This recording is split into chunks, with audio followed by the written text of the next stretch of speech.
சற்று முன் வெளியான முக்கிய அறிவிப்பின்படி பொதுமக்கள் அனைவரும் பயன்பெறும் வகையில் மாதம் ரூபாய் 9250 பெறுவது குறித்து தற்போது முக்கியமான அறிவிப்பு ஒன்று வெளியாகியுள்ளது. இதை பத்தி விரிவாக நம்ம வீடியோல பார்க்க போறோம். வீடியோவை ஸ்கிப் பண்ணாம பாருங்க. வீடியோக்குள்ள போறதுக்கு முன்னாடி இந்த வீடியோக்கு ஒரு லைக் பட்டனை பிரஸ் பண்ணிக்கோங்க. வாங்க வீடியோக்குள்ள போகலாம். போஸ்ட் ஆபீஸ் திட்டங்கள் சாமானிய மக்களுக்கு எண்ணற்ற நன்மைகளை வழங்கி கொண்டிருக்கின்றன. நீங்கள் செய்யும் முதலீட்டை வட்டியுடன் முதிர்வு காலத்தில் பெற்றுக் கொள்ளும் வகையில் பல திட்டங்கள் இருந்தாலும் மாதம் வருமானம் தரும் திட்டம் தான் போஸ்ட் ஆபீஸ் மாதாந்திர வருமான திட்டம்.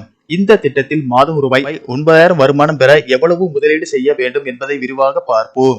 இந்த திட்டத்திற்கு தற்போது 7.4% ஆண்டு வட்டி வழங்கப்படுகிறது. இந்த திட்டம் அரசாங்கத்தால் வழங்கப்படும் சிறு சேமிப்பு திட்டமாகும். இந்த திட்டத்தில் குறைந்தபட்ச தொகையாக ரூபாய் 1000 முதல் டெபாசிட் செய்யலாம்.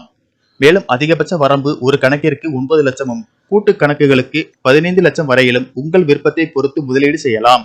நீங்கள் செய்யும் முதலீட்டுக்கு ஏற்ப அடுத்த 5 ஆண்டுகளுக்கு உங்களுக்கு வட்டி வழங்கப்படும். எனவே ஒரு முறை முதலீடு செய்த பிறகு எவ்வித முதலீடும் செய்ய வேண்டியிருக்காது.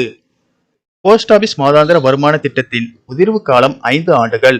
அதாவது நீங்கள் முதலீடு செய்த நாளில் இருந்து அடுத்த 5 ஆண்டுகளுக்கு உங்களுக்கு வட்டி வழங்கப்படும்.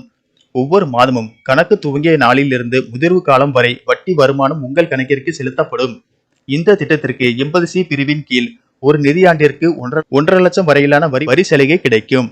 மாதம் முதலீடு செய்ய சிரமப்படுபவர்கள் இந்த திட்டத்தை பயன்படுத்திக் கொள்ளலாம்.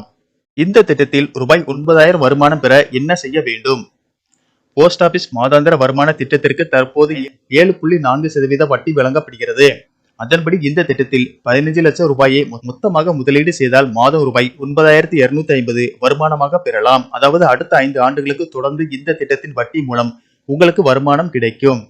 முன்பே கூறியது போல் தனிநபராக இருந்தால் இந்த திட்டத்தில் 9 லட்சம் வரை மொத்தமாக முதலீடு செய்யலாம். அதுவே கூட்டு கணக்காக இருந்தால் 15 லட்சம் வரை முதலீடு செய்யலாம்.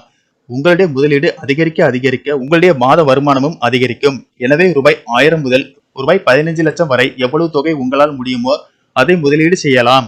அதற்கு ஏற்றாற்போல் மாத வருமானம் கிடைக்கும். நன்றி, வணக்கம்.